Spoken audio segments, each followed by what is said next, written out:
जय भोलेनाथ। आज की कथा में आप सभी भक्तों का हार्दिक स्वागत है। भगवान भोलेनाथ और माता पार्वती की कृपा सदैव आप और आपके समस्त परिवार पर बनी रहे।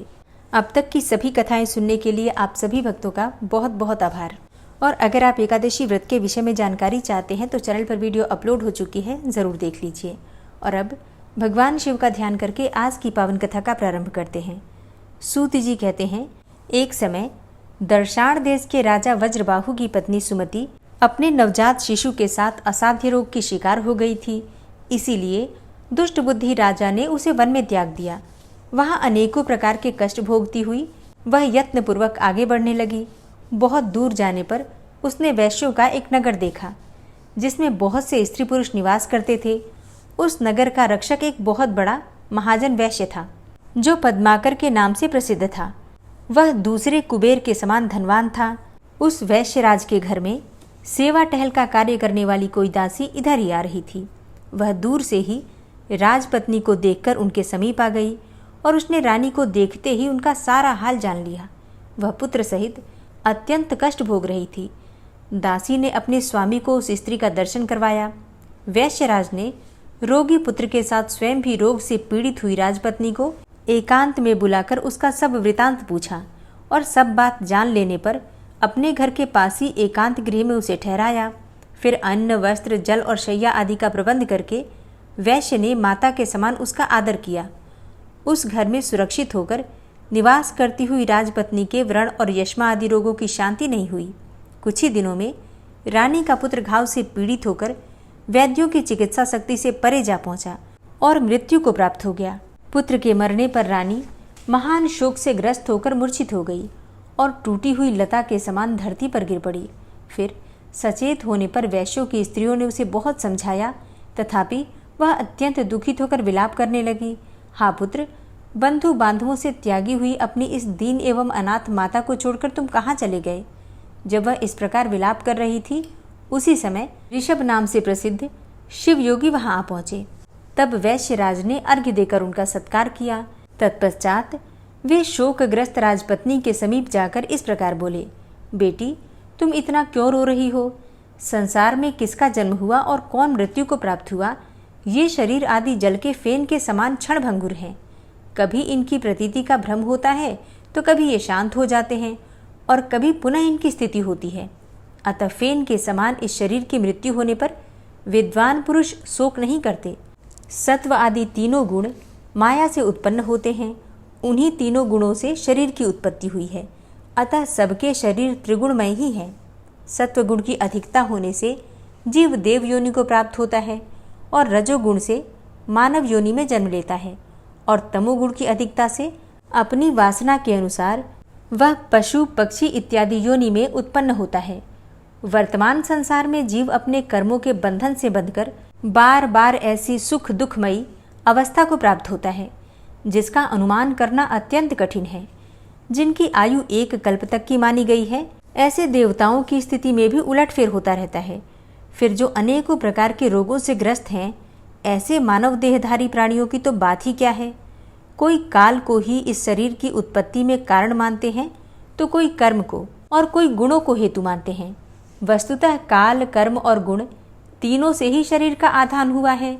यह 5 भौतिक शरीर उत्पन्न हो या मरे, इसे देखकर विद्वान पुरुष हर्ष और शोक नहीं करते। जीव अव्यक्त से उत्पन्न होता है और अव्यक्त में ही लीन होता है।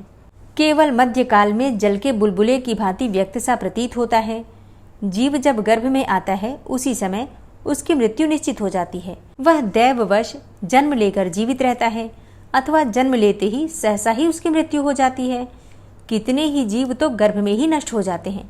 कुछ जन्म लेने पर तत्काल मर जाते हैं, कुछ जवान होने पर मृत्यु को प्राप्त होते हैं और कुछ बुढ़ापे में परलोकगामी होते हैं।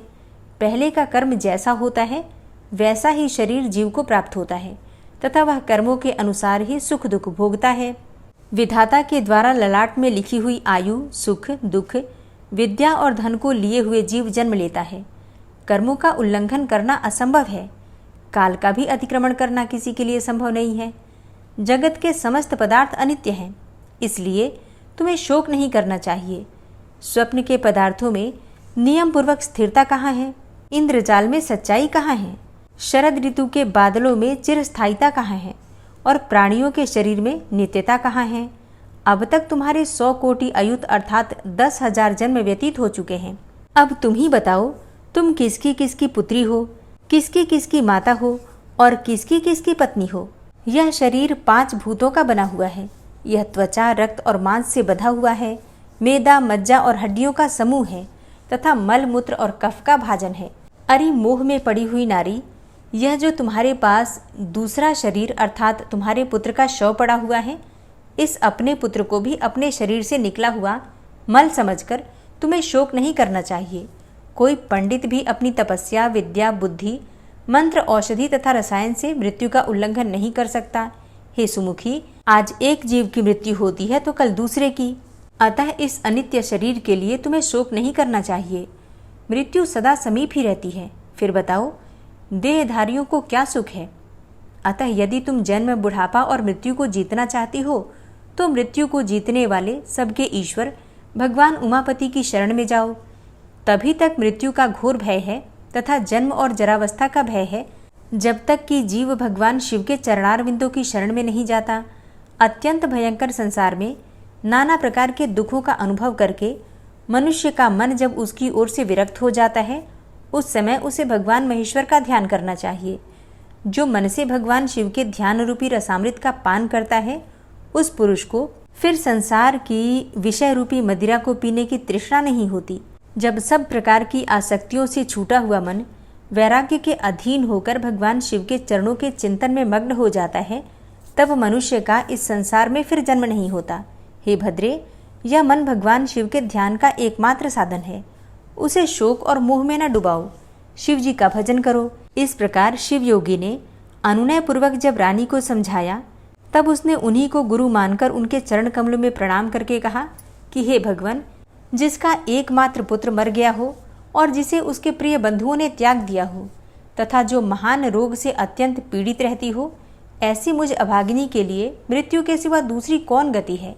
इसलिए मैं शिशु के साथ ही प्राण त्याग देना चाहती हूँ। मृत्यु के समय जो आपका दर्शन हो गया, मैं तो इतने से ही कृतार्थ हो गई हूँ। तब रानी की यह बात सुनकर दया निधान शिवयोगी मरे हुए बालक के पास आए और शिव मंत्र से अभिमंत्रित भस्म लेकर उसके मुंह में डाल दिया। विभूति के पड़ते ही वह मरा हुआ बालक प्राण युक्त हो गया। प्राण लौट आने पर बालक ने आंखें खोल दी। उसकी इंद्रियों में पूर्ववत शक्ति आ गई और वह दूध पीने की इच्छा से रोने लगा। तब नेत्रों से आनंद के आंसू बहाती हुई रानी ने झपटकर बालक को गोद में उठा लिया और उसे छाती से चिपकाकर वह अपूर्व आनंद में डूब गई।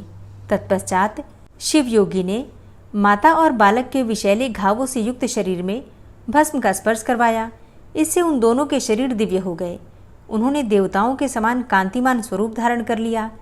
तत्पश्चात ऋषभ ने रानी से कहा, बेटी, तुम दीर्घ काल तक जीवित रहो और जब तक इस संसार में जीवित रहोगी तब तक वृद्धावस्था तुम्हारा स्पर्श नहीं कर सकेगी।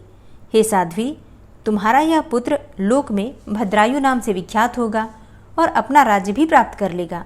तब तक तुम इन्हीं वैश्यराज के घर में निवास करो जब तक कि तुम्हारा पुत्र पूर्ण विद्वान न हो जाए। इस प्रकार ऋषभ योगी ने भस्म की शक्ति से मरे हुए राजकुमार को जीवित करके अपने अभीष्ट स्थान को प्रस्थान किया।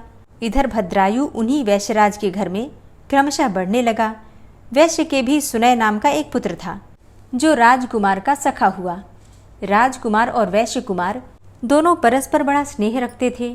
वैश्यराज ने भी विद्वान ब्राह्मणों के द्वारा राजकुमार और अपने पुत्र का भी संस्कार विस्तार पूर्वक करवाया और समय पर उपनयन संस्कार हो जाने के पश्चात दोनों बालकों ने गुरु सेवा में तत्पर होकर विनय पूर्वक संपूर्ण विद्याओं का संग्रह किया। तदनंतर जब राजकुमार का 16वां वर्ष लगा, तब वे ही ऋषभ योगी पुनः वैश्यराज के घर आए और रानी और राजकुमार ने बड़े हर्ष के साथ उनको बार बार प्रणाम करके उनकी यथा योग्य पूजा की। उन दोनों से पूजित होने पर योगीश्वर शिवयोगी ने कहा कि बेटा, तुम कुशल से तो हो ना? तुम्हारी माता को भी कोई कष्ट तो नहीं है? क्या तुमने सब विद्याओं का अध्ययन कर लिया?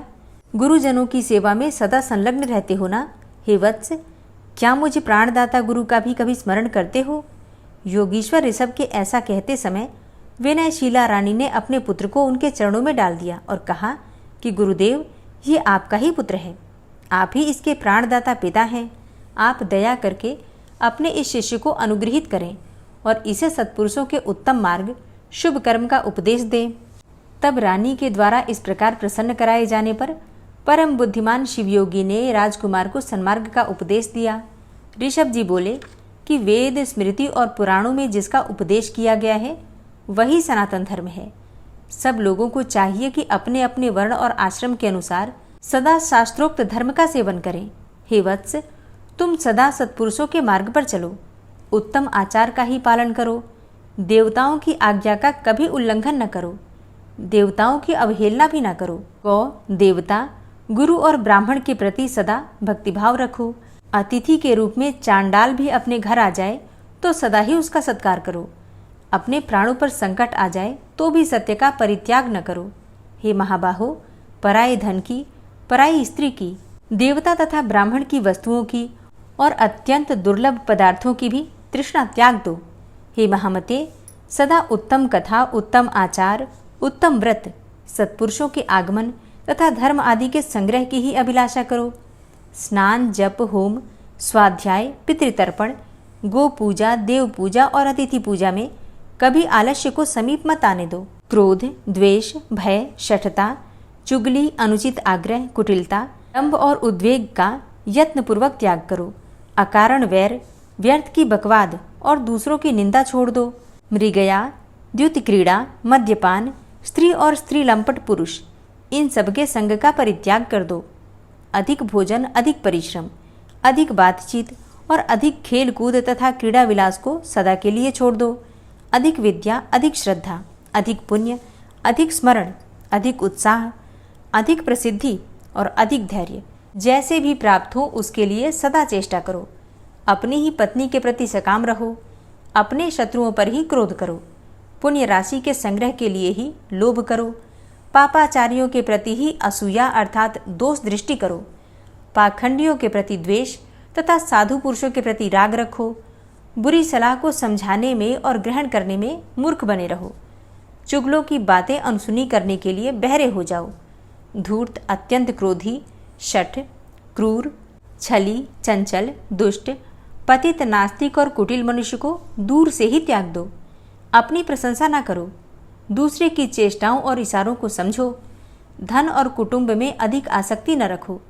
पतिव्रता पत्नी, माता, श्वशुर, साधु पुरुष और गुरु के वचनों में सदा विश्वास करो। अपनी रक्षा में तत्पर होकर सदा सावधान रहो। उत्तम व्रत का पालन करो। अपने सेवकों पर भी कभी पूर्ण विश्वास न करो। हे महामते, जो तुम्हारा विश्वास पात्र रहा हो ऐसा कोई पुरुष यदि चोरी में भी पकड़ा जाए तो उसे प्राण दंड न दो। पाप रहित मनुष्यों पर संदेह न करो। सत्य से विचलित न हो। अनाथ, दीन, वृद्ध, स्त्री, बालक और निरपराध मनुष्य की धन से, बुद्धि से, शक्ति से, बल से तथा अपने प्राणों द्वारा भी रक्षा करो। वध करने योग्य शत्रु भी यदि शरण में आ जाए तो उसे न मारो। माता पिता और गुरु के कोप से बचो। धन का व्यय, पुत्रों तथा ब्राह्मणों का अपराध सहन करो। जिस प्रकार ब्राह्मण प्रसन्न हो वैसा उनका हित करो, क्योंकि श्रेष्ठ द्विज संकट में पड़े हुए राजा का उस संकट से उद्धार करते हैं। आयु, यश, बल, सुख, धन, पुण्य और प्रजाजनों की उन्नति, यह सब जिस सत्कर्म से संभव हो उसका सदा सेवन करना चाहिए। देश, काल, शक्ति, कर्तव्य, अकर्तव्य का भली भांति विचार करके सदा यत्नपूर्वक कर्म करो। स्वयं किसी को बाधा न पहुंचाओ। दूसरों की बाधा का निवारण करो। उत्तम नीति और शक्ति से चोरों तथा दुष्टों का दमन करो।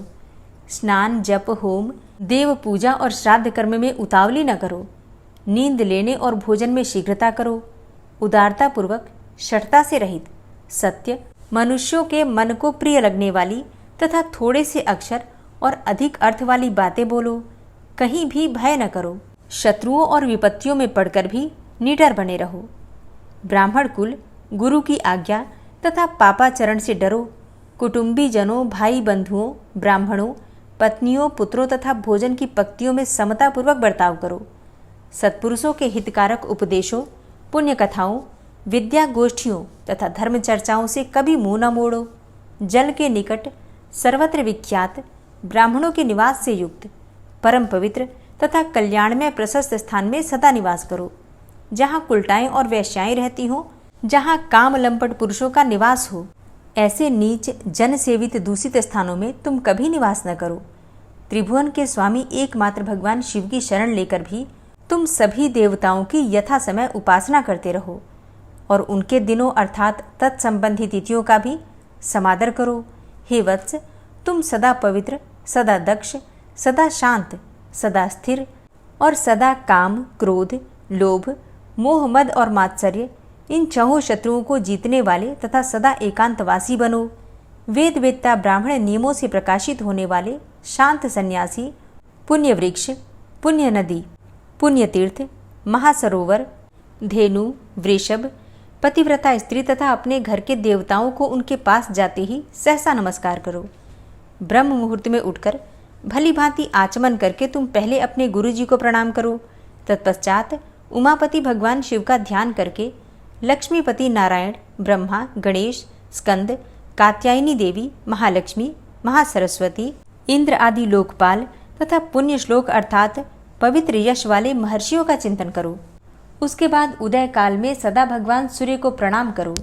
गंध, पुष्प, तांबुल, शाक और पके फल आदि भक्ष्य भोज्य प्रिय एवं नूतन पदार्थ पहले भगवान शिव को अर्पण करके फिर प्रसाद रूप से उसका उपभोग करो और जो कुछ दान, सत्कर्म, जप, स्नान, होम, चिंतन तथा तप तुम्हारे द्वारा किया जाए वह सब भगवान शिव को ही समर्पित कर दो। खाते, पाठ करते, सोते, घूमते, देखते, सुनते, बोलते और ग्रहण करते समय सदा भगवान शिव का ही चिंतन करो। प्रतिदिन मंत्रराज पंचाक्षर का जप और ध्यान करते हुए सदा भगवान सदाशिव के चरणों में अपने मन को रमाते रहो। हे वत्स, यह संक्षेप से तुम्हारे लिए धर्म का उपदेश किया गया है। ऋषभ शिव योगी कहते हैं कि हे भद्रायु, पवित्र स्थान में यथा योग्य आसन बिछाकर बैठे, इंद्रियों को अपने वश में करके प्राणायाम पूर्वक अविनाशी भगवान शिव का चिंतन करें।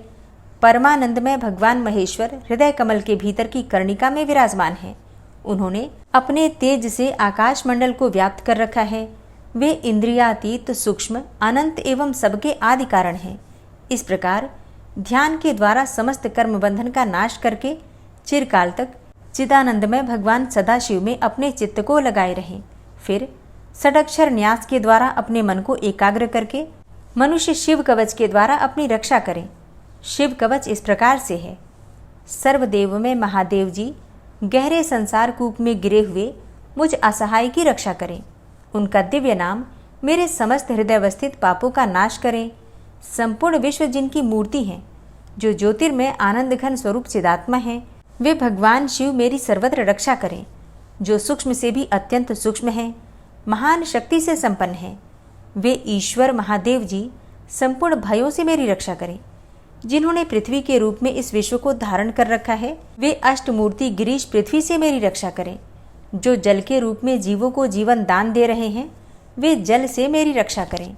जो विशद लीला विहारी शिव कल्प के अंत में समस्त भुवनों को विदग्ध करके आनंद से नृत्य करते हैं, वे काल रुद्र भगवान दावानल से, आंधी तूफानों से और समस्त तापों से मेरी रक्षा करें। प्रदीप्त विद्युत एवं स्वर्ण के सदृश जिनकी कांति है, विद्या, वर, अभय मुद्रा और कुठार जिनके कर कमलों में सुशोभित हैं, जो चतुर्मुख और त्रिलोचन हैं, वे सत्पुरुष भगवान पूर्व दिशा में मेरी निरंतर रक्षा करें।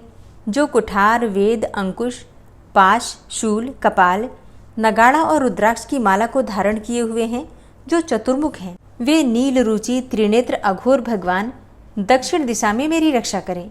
कुंद, चंद्रमा, शंख और स्फटिक के समान जिनकी उज्ज्वल कांति है, वेद, रुद्राक्ष माला, वर और अभय मुद्रा से जो सुशोभित हैं, वे महाप्रभावशाली चतुरानन त्रिलोचन सद्योधिजात भगवान पश्चिम दिशा में मेरी रक्षा करें। जिनके हाथों में वर, अभय मुद्रा, रुद्राक्ष माला और टांकी विराजमान है, कमल किंजल के सदृश जिनका वर्ण है, वे चतुर्मुख त्रिनेत्र वामदेव भगवान उत्तर दिशा में मेरी रक्षा करें। जिनके कर कमलों में वेद, अभय, वर, अंकुश, टांकी, पाश, कपाल, नगाड़ा, रुद्राक्षमाला और शूल सुशोभित हैं, जो चित द्युति हैं, वे परम प्रकाश रूप पंचमुख ईशान भगवान मेरी ऊपर से रक्षा करें। भगवान चंद्रमौली मेरे सिर की, भाल नेत्र मेरे भाल की, भगनेत्रहारी मेरे नेत्रों की, विश्वनाथ मेरी नासिका की, श्रुति गीत कीर्ति कानों की, पंचमुख मुख की, वेद जिह्वा जीभ की, गिरीश गले की, नीलकंठ दोनों हाथों की, धर्मबाहु कंधों की, दक्ष यज्ञ विध्वंसी वक्षस्थल की, गिरीन्द्र धनवा पेट की, कामदेव के नाशक मध्य देश की, श्री गणेश जी के पिता नाभि की, धूर्जटी कटी की, कुबेर मित्र दोनों पिंडलियों की, जगदीश्वर दोनों घुटनों की, पुंगव केतु दोनों जांघों की और सूर्यवंद्य चरण मेरे पैरों की सदैव रक्षा करें। महेश्वर दिन के पहले प्रहर में मेरी रक्षा करें, वामदेव मध्य के प्रहर में, त्रयंबक तीसरे प्रहर में और वृषभ ध्वज दिन के अंत वाले प्रहर में मेरी रक्षा करें। शशि शेखर रात्रि के आरंभ में, गंगाधर अर्धरात्रि में, गौरीपति रात्रि के अंत में और मृत्युंजय सर्वकाल में मेरी रक्षा करें। शंकर अंतःस्थित अवस्था में मेरी रक्षा करें, स्थाणु बहिस्थित रक्षा करें, पशुपति बीच में रक्षा करें और सदाशिव सब ओर से मेरी रक्षा करें। भुवनैक नाथ खड़े होने के समय, प्रमथनाथ चलते समय, वेदांत वेद्य बैठे रहते समय और अविनाशी शिव सोते समय मेरी रक्षा करें। नीलकंठ रास्ते में मेरी रक्षा करें, त्रिपुरारी शैलादि दुर्गों में और उदार शक्ति मृगव्याध वनवासादि महान प्रवासों में मेरी रक्षा करें। जिनका प्रबल क्रोध कल्पों का अंत करने में अत्यंत पटु है, जिनके प्रचंड अट्टहास से ब्रह्मांड कांप उठता है, वे वीरभद्र जी समुद्र के सदृश भयानक शत्रुसेना के दुर्निवार महान भय से मेरी रक्षा करें। भगवान मृड मुझ पर आतताई रूप से आक्रमण करने वालों की हजारों, 10,000, लाखों और करोड़ों पैदलों, घोड़ों, हाथियों और रथों से युक्त अति भीषण सैकड़ों अक्षौहिणी सेनाओं का अपनी घोर कुठार धार से छेदन करें। भगवान त्रिपुरांतक का प्रलयाग्नि के समान ज्वालाओं से युक्त जलता हुआ त्रिशूल मेरे दस्यु दल का विनाश कर दें और उनका पिनाक धनुष शार्दूल, सिंह, रीछ और भेड़िया आदि हिंसक जंतुओं को संत्रस्त करें। वे जगदीश्वर मेरे बुरे स्वप्न, बुरे शकुन, बुरी गति, मन की दुष्ट भावना, दुर्भिक्ष, दुर्व्यसन, दुस्सह, अपयश, उत्पात, संताप, विषभय, दुष्ट ग्रहों के दुख तथा समस्त रोगों का नाश करें। संपूर्ण तत्व जिनके स्वरूप हैं, जो संपूर्ण तत्वों में विचरण करने वाले, समस्त लोकों के एकमात्र कर्ता और संपूर्ण विश्व के एकमात्र भरण पोषण करने वाले हैं, जो अखिल विश्व के एक ही संहारकारी, सब लोगों के एकमात्र गुरु, समस्त संसार के एक ही साक्षी, संपूर्ण वेदों के गूढ़ तत्व, सबको वर देने वाले, समस्त पापों और पीड़ाओं का नाश करने वाले, सारे संसार को अभय देने वाले, सब लोगों के एकमात्र कल्याणकारी, चंद्रमा का मुकुट धारण करने वाले, अपने सनातन प्रकाश से प्रकाशित होने वाले, निर्गुण, उपमा रहित, निराकार, निराभास, निरामय, निष्प्रपंच, निष्कलंक, निर्द्वंद, निःसंग, निर्मल, गतिशून्य, नित्य रूप, नित्य वैभव से संपन्न, अनुपम ऐश्वर्य से सुशोभित, आधार शून्य, नित्य शुद्ध बुद्ध, परिपूर्ण, सच्चिदानंद घन, अद्वितीय तथा परम शांत, प्रकाशमय तेज स्वरूप हैं, उन भगवान सदाशिव को नमस्कार है।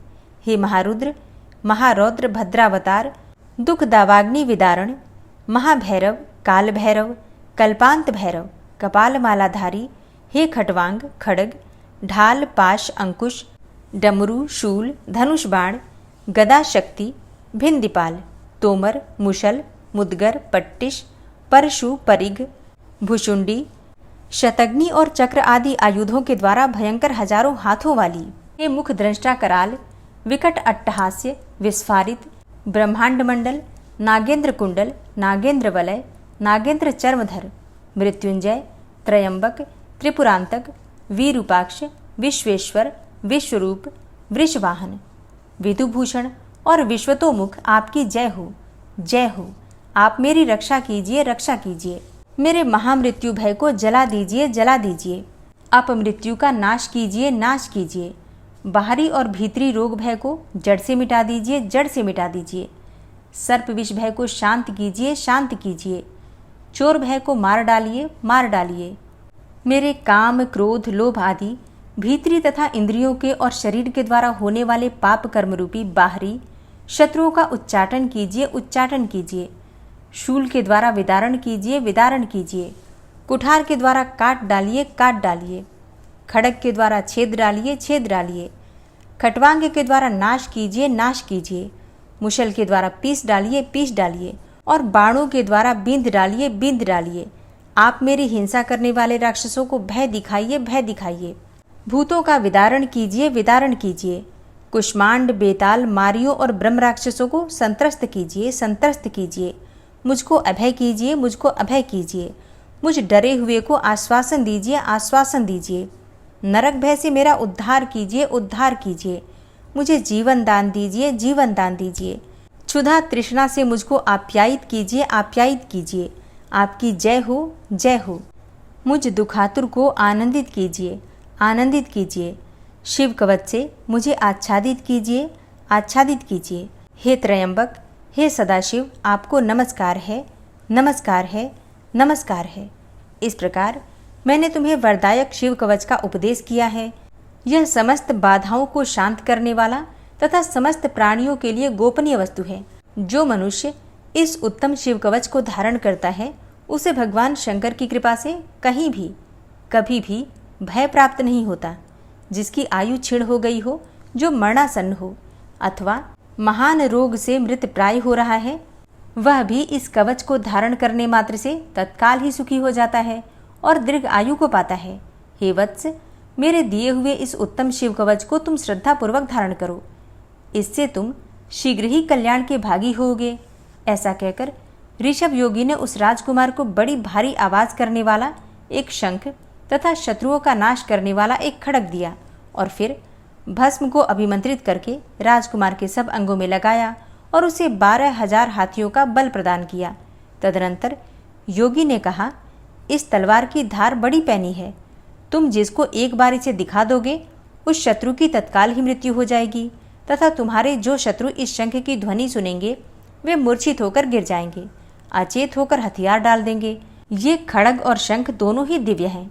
इनके प्रभाव से और भगवान शिव के कवच की महिमा से 12,000 हाथियों के समान महान बल से तथा भस्म धारण जनित शक्ति से तुम शत्रु सेना पर अवश्य विजय प्राप्त करोगे।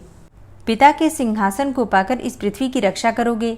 इस प्रकार माता सहित भद्रायु को भली भांति उपदेश करके उन दोनों से पूजित होकर योगी बाबा इच्छानुसार चले गए। इधर मगध देश के राजा ने राजा वज्रबाहु को युद्ध में हराकर उनकी राजधानी को नष्ट भ्रष्ट कर दिया। उनकी स्त्रियों और गोधन आदि को हर लिया और वज्रबाहु को भी बलपूर्वक बांधकर रथ पर बैठाकर वे शत्रु लोग अपने नगर को ले गए। इस प्रकार राष्ट्र के विनाश का भयंकर कोलाहल होने पर बलवान राजकुमार भद्रायु ने भी ये समाचार सुना कि शत्रुओं ने मेरे पिता को बांध लिया, मेरी माताओं को भी हर लिया और दर्शान देश का राज्य नष्ट कर दिया है। यह सुनकर राजकुमार भद्रायु सिंह की भांति गर्जना करने लगा। उसने शंख और खड्ग ले लिए, कवच पहना और घोड़े पर सवार होकर वह शत्रुओं को जीतने की इच्छा से बड़े वेग से उस स्थान पर आया जहां मागध सेना भरी हुई थी। राजकुमार शीघ्र ही शत्रुओं की सेना में घुस गया और धनुष को कान तक खींचकर बाणों की वर्षा करने लगा। राजपुत्र के बाणों की मार खाकर शत्रु भी उस पर टूट पड़े और बड़े वेग से भयंकर बाणों द्वारा उसे घायल करने लगे। युद्धोन्मत्त शत्रुओं के अस्त्र शस्त्रों की वर्षा से आहत होकर भी धीर वीर राजकुमार रणभूमि में विचलित नहीं हुआ। वह शिव कवच से पूर्णतः सुरक्षित था। मागध सैनिकों की अस्त्र वर्षा का सामना करते हुए ही वीरवर भद्रायु ने शत्रु सेना में प्रवेश करके बहुत से रथों, हाथियों और पैदल सैनिकों को शीघ्रतापूर्वक मार गिराया। रणभूमि में ही एक रथी को सारथी सहित मारकर राजकुमार ने उस रथ पर अधिकार कर लिया और अपने मित्र वैश्य कुमार को सारथी बनाकर युद्ध में विचरण करना प्रारंभ किया। ऐसा जान पड़ता था मानो मृगों के झुंड में कोई सिंह भ्रमण कर रहा है। तब शत्रु सेना के सभी बलवान सेनापति अपना धनुष उठाए क्रोध में भरकर केवल उसी की ओर दौड़ पड़े। अब ये देखकर राजकुमार भद्रायु उन आक्रमणकारियों के सामने अपना भयंकर खड्ग उठाए उन्हें अपना पराक्रम दिखाने के लिए आगे बढ़ा। चमकती हुई विकराल तलवार को देखते ही सब सेनापति सहसा ही उसके प्रभाव से प्रतिहत होकर प्राणों से हाथ धो बैठे। उस रणभूमि में जो जो सैनिक उस चमचमाती हुई तलवार को देख लेते थे, उन सब की तत्काल ही मृत्यु हो जाती थी। तदनंतर भद्रायु ने शत्रुओं की संपूर्ण सेना का नाश करने के लिए अतिशय गर्जना करने वाले उस महाशंख को बजाया। उस शंख की ध्वनि को सुनते ही सब शत्रु मूर्छित होकर पृथ्वी पर गिर पड़े। अचेत होकर पृथ्वी पर पड़े हुए शस्त्रहीन सैनिकों को मृत तुल्य मानकर धर्मशास्त्र के ज्ञाता राजकुमार ने उनका वध नहीं किया। अपने बंधे हुए पिता को बंधन मुक्त करके शत्रुओं के वश में पड़ी हुई अपनी माताओं को भी राजकुमार ने छुड़ाया। इसी प्रकार मुख्य मंत्रियों तथा अन्य पुरवासियों की स्त्रियों, बालकों और कन्याओं को गोधन आदि सहित शत्रुओं के भय से मुक्त करके उन सबको धैर्य बंधाया। तत्पश्चात राजकुमार ने नगर के राजा, मंत्री तथा मुख्य अधिकारियों और सेनापतियों को कैद करके बलपूर्वक अपनी पुरी में प्रवेश कराया। पहले युद्ध में जो लोग चारों दिशाओं में भाग गए थे वे सब विश्वस्त होकर लौट आए और राजकुमार का पराक्रम देखकर सबके मन में बड़ा विस्मय हुआ। सब लोग सोचने लगे कि अहो, यह कोई योग सिद्ध अथवा तपसिद्ध पुरुष है या फिर कोई देवता है, क्योंकि इसने जो महान कर्म किया है वह मनुष्य की शक्ति से परे है। इस अनंत शक्तिधारी वीर ने 9 अक्षौहिणी सेना को परास्त किया है। इसी समय भद्रायु के पिता राजा वज्रबाहु विस्मय और आह्लाद में डूबे हुए तथा नेत्रों से आनंद के आंसू बहाते हुए उसके सामने आए। राजकुमार ने प्रेम से विवल होकर पिता को प्रणाम किया। तब राजा ने पूछा कि हे महामते, तुम कौन हो? देवता हो या मनुष्य, अथवा कोई गंधर्व तो नहीं हो? तुम्हारे माता पिता कौन हैं? तुम्हारा देश कौन सा है और तुम्हारा नाम क्या है? तुमने हमें और हमारी स्त्रियों को किस कारण से शत्रुओं के बंधन से छुड़ाया है? तुम्हारे इस ऋण से बंधु बांधवों समेत मैं हजारों जन्मों में भी मुक्त नहीं हो सकता। इन पुत्रों, इन पत्नियों तथा इस राज्य और नगर को छोड़कर मेरा चित्त तुम्ही में प्रेम पूर्वक बंधा हुआ है। तब भद्रायु बोला, हे राजन, यह मेरा सखा वैश्यपुत्र है। इसका नाम सुनय है। मैं इसी के सुंदर गृह में अपनी माता के साथ निवास करता हूँ। मेरा नाम भद्रायु है। मैं अपना वृतांत पीछे आपको बताऊंगा। इस समय आप स्त्रियों और मित्रजनों के साथ नगर में प्रवेश कीजिए और शत्रुओं का भय छोड़कर सुख से रहिए। जब तक मैं पुनः लौटकर ना आऊं तब तक इन शत्रुओं को न छोड़िएगा। ऐसा कहकर राजकुमार भद्रायु राजा की आज्ञा लेकर अपने घर को आया और वहां उसने अपनी माता से सब समाचार कह सुनाया। रानी ने प्रसन्न होकर अपने पुत्र को हृदय से लगा लिया और वैश्यराज ने भी प्रेम से राजकुमार का आलिंगन करके उसका विशेष सत्कार किया। इधर महाराज वज्रबाहु स्त्री पुत्र और मंत्रियों के साथ अपने राजमहल में प्रवेश करके बहुत प्रसन्न हुए और वह रात्रि व्यतीत होने पर योगियों में श्रेष्ठ ऋषभ महारानी सीमंतिनी के पति राजा चंद्रांगद के समीप गए और भद्रायु की उत्पत्ति तथा उसके अलौकिक पराक्रम का वर्णन करके एकांत में प्रेम पूर्वक बोले, हे राजन, तुम अपनी पुत्री कीर्तिमालिनी का विवाह राजकुमार भद्रायु के साथ करो। इस प्रकार निषद राज को समझाकर योगी ऋषभ चले गए। तदनंतर राजा चंद्रांगद ने वैवाहिक मंगल के लिए उपयुक्त शुभ मुहूर्त में भद्रायु को बुलाया और अपनी कीर्तिमालिनी नामक पुत्री उसे ब्याह दी। भद्रायु के पिता राजा वज्रबाहु को भी बुलाकर निषद राज ने मंत्रियों सहित उनकी अगवानी की और नगर में आने पर उनका यथावत सत्कार किया। वज्रबाहु ने देखा शत्रुओं का नाश करने वाला भद्रायु विवाह करके मेरे चरणों में प्रणाम कर रहा है। तब उन्होंने बड़े प्रेम और हर्ष से उठाकर उसे अपने हृदय से लगा लिया तथा निषद राज से कहा, हे चंद्रांगद जी, आपका यह दामाद बड़ा बलवान है। मैं इसके वंश और जन्म का यथार्थ परिचय सुनना चाहता हूँ। उनके इस प्रकार पूछने पर निषद राज ने उनसे एकांत में मिलकर हंसते हुए कहा, महाराज, यह आपका ही पुत्र है। शैशव काल में यह रोग से पीड़ित था और इसकी माता भी रोग से व्याकुल रहती थी। अतः आपने माता सहित इस बालक को वन में त्याग दिया था। बालक के साथ वन में घूमती हुई वह असहाय नारी दैव योग से एक वैश्य के घर में जा पहुंची और वैश्य ने उसकी रक्षा की। फिर आपका यह बालक रोग से अत्यंत पीड़ित होकर मर गया, किंतु किसी योगी राज ने आकर इसे पुनः जीवित कर दिया। योगी राज का नाम ऋषभ है। शिव योगी ऋषभ के ही प्रभाव से ये माँ बेटे देवताओं के समान दिव्य रूप को प्राप्त हुए हैं। उन्हीं के दिए हुए शत्रुनाशक खड्ग और शंख के द्वारा शिव कवच से सुरक्षित होकर भद्रायु ने युद्ध में शत्रुओं पर विजय पाई है। ये अकेले ही 12,000 हाथियों का बल धारण करते हैं। ये सब विद्याओं में पारंगत हैं और अब ये मेरे जामाता भी हो गए हैं। अतः आप इन्हें और इनकी पतिव्रता माता को अपने साथ लेकर अपने नगर को जाइए और इससे आप उत्तम कल्याण के भागी होंगे। ये सब बातें बताकर राजा चंद्रांगद अपने रनिवास में ठहरी हुई राजा की ज्येष्ठ पत्नी को वहां लेकर आए।